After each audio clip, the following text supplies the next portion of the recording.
Ngasigi wari asi India gi khwaidagi haunted oiriba mafamsing gi manungda ama oiriba Rajesthan da Leiba Kuldhara Kouba Khungang amagini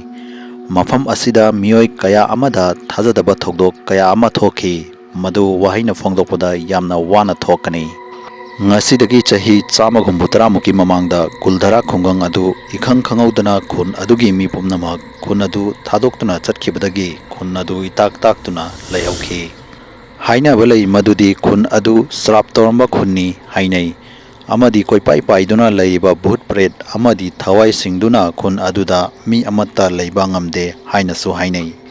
Kuldhara Khungang asigi wathok asi mafam mayamada khangnarakpadagi delhida leiba paranormal gi investigation team amana Kuldhara gi maramda khomjin thjinaba gi damakta khanki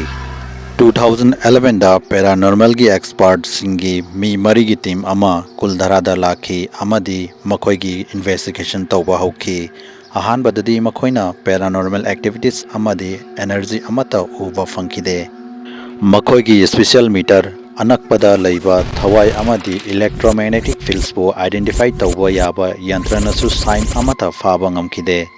adubo matamna housing kibaga loinana sandhya oislakhi amadi mafam adu ihei heinadaba amadi mong ama tawba horakhi makhoigi team members singi manungda ayushmana gari dagi ising bottle lauge haina mapanda tholakhi adubu gari da mahakna angangi khutsagi mami khara taba uki mado ubada ayushmana khara nungai kide maramdi mafam aduda angang amata leiramde amaromdana khun adugi manungda leihauba team members makhoi ahum aduna makhoi tamna nupi kaya ama sangsilakpa adumaina tauki makhoina khudakta paranormal meter adu on tawkhibada meter aduna yamna thajadaba amadi ngakpa frequency ama faba uki amadi nupi sing adugi sangsilakpa khonjel adusu hengalaki amadi khun adugi mapanda ising bottle loba chatkiba ayushmana gari gi minselda yengobada mahagna yamna kirami minselduda yamna akiba ahal ama mahakpu yengduna leiba uki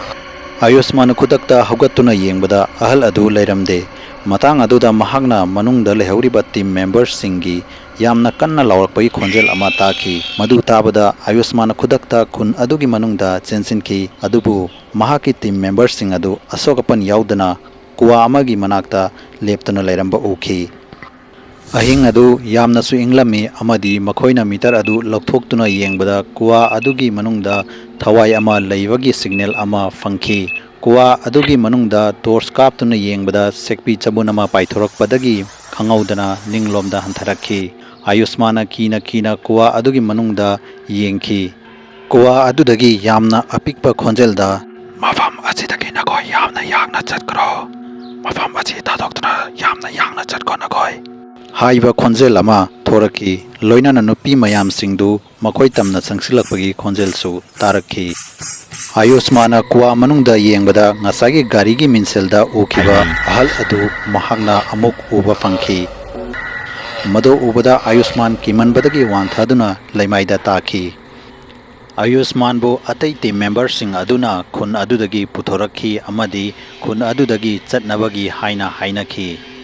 nongandringaida makhoi yamna yangna khun adu thadoktuna handi halakre adubu makhoina asimadi tasingna khangba ngamle madudi Kuldhara haiba khungang asi haunted ni